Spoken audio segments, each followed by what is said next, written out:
कागल शहरात घरं बांधताना अनेकांनी पार्किंगची सुविधा ठेवलेली नाही। त्यामुळे शहरात वाहनांच्या पार्किंगचा प्रश्न निर्माण झाला असून वाहनं रस्त्यावर उभी केली जातात। नगरपालिकेतून बांधकामाचा परवाना देताना संबंधितांवर बांधकाम पूर्णत्वाचा दाखला घेणं बंधनकारक करावं, अन्यथा बांधकाम परवाना रद्द करण्यात येईल असा उल्लेख करावा, असा ठराव करण्याची मागणी सदस्यांनी सभेत केली। या सभेत तब्बल 28 विषयांवर मॅरेथॉन चर्चा करण्यात आली। कागल नगर परिषदेची सर्वसाधारण सभा मंगळवारी नगराध्यक्षा सविता माने यांच्या अध्यक्षतेखाली पार पडली।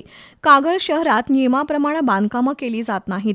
काहींनी आपल्या घरांच्या पायऱ्या रस्त्यावर बांधल्या आहेत। बांधकामं करताना वाहनांच्या पार्किंगचा विचार केला जात नाही, त्यामुळे वाहनं रस्त्यावर उभी केली जात असल्याचं पाणीपुरवठा सभापती प्रकाश काडेकर यांनी सांगितलं। त्यामुळे शहरात वाहनांच्या पार्किंगची समस्या निर्माण झाली आहे।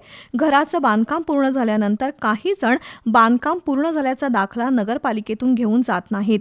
त्यामुळे परवाना देताना संबंधितांवर बांधकाम पूर्ण झाल्याचा परवाना वेळेत नेला नाही तर बांधकाम परवाना रद्द करण्यात येईल असा उल्लेख करण्याची मागणी गाडेकर यांनी केली। त्याला सदस्यांनी पाठिंबा देताना शहरातील अतिक्रमणांवर कारवाईची मागणी केली। काही नागरिकांनी गटारींवरही अतिक्रमण केल्याचं बाळासाहेब माळी यांनी निदर्शनास आणलं। अशी बांधकामं पाडण्याची मागणी सदस्यांनी केली। शहरात किमान 1000 चौरस फूट बांधकाम करताना पार्किंगची सोय करणं बंधनकारक करावं अशी सूचना दीपक मगर यांनी केली।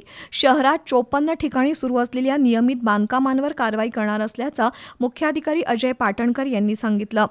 जयसिंगराव तलावातून शहरात पिण्याच्या पाण्याचा पुरवठा केला जातोय।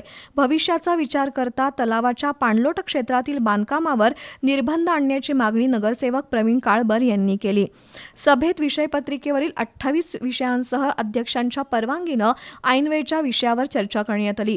उपनगराध्यक्ष जयवंत रावण, नवल बोते, अरुण गुरव, सतीश घाटगे, स्वरूपा जकाते, मेघा माने, रजिया मुजावर, पूनम मोरे यांनी चर्चेत भाग घेतला।